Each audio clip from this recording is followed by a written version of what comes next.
John chapter 13. Jesus washes his disciples' feet. It was just before the Passover festival.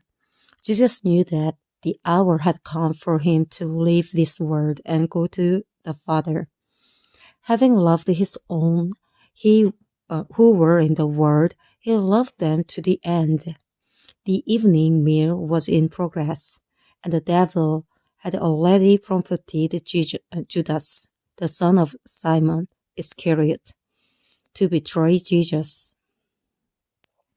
Jesus knew that the Father had put all things under his power and that he had come from God and was returning to God.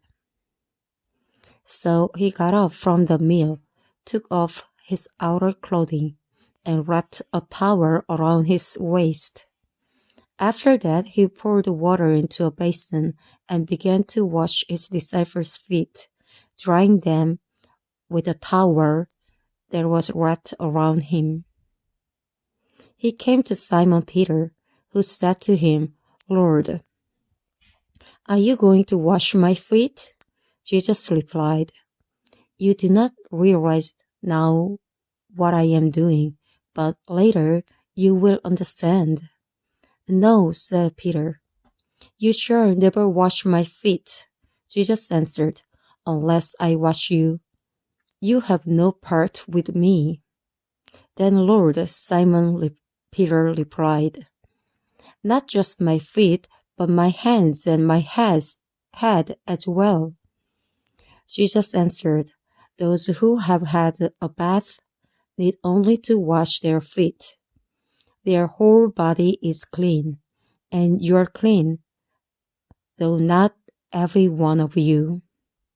For he knew who was going to betray him, and that was why he said not everyone was clean.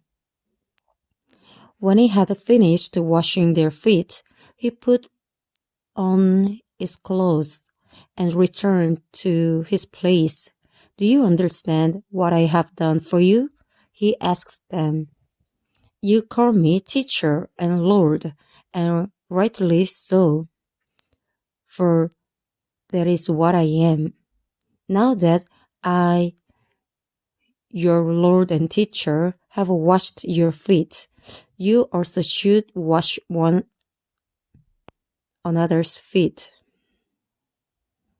I have set you an example that you should do as I have done for you. Very truly I tell you, no servant is greater than his master, nor is a messenger greater than the one who sent him. Now that you know these things, you will be blessed if you do them." Jesus predicts his betrayal. "I am not referring to all of you.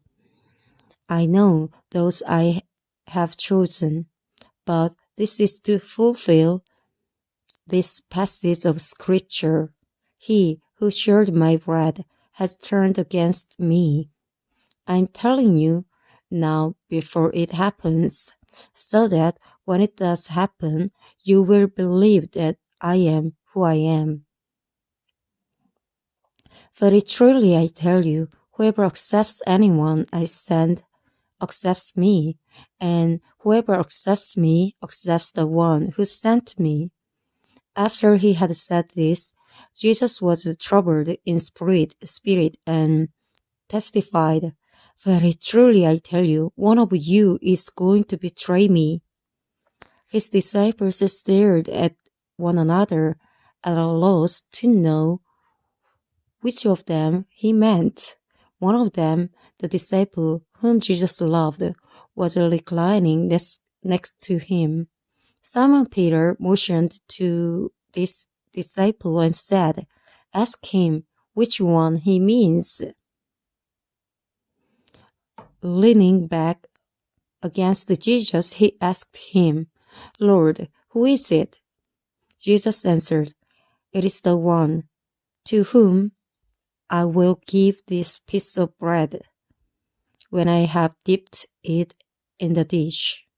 Then, dipping the piece of bread, he gave it to Judas, the son of Simon Iscariot.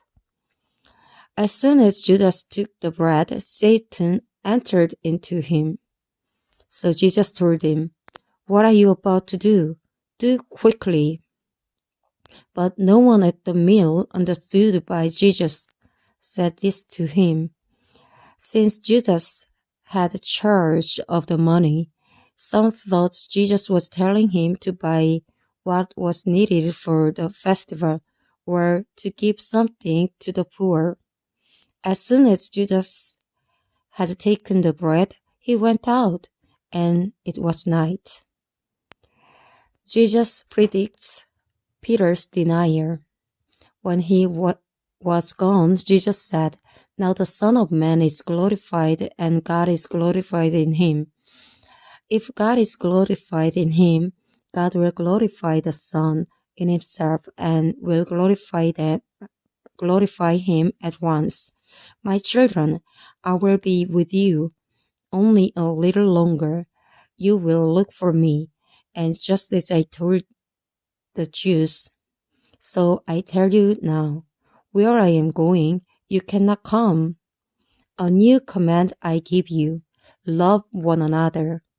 As I have loved you, so you must love one another.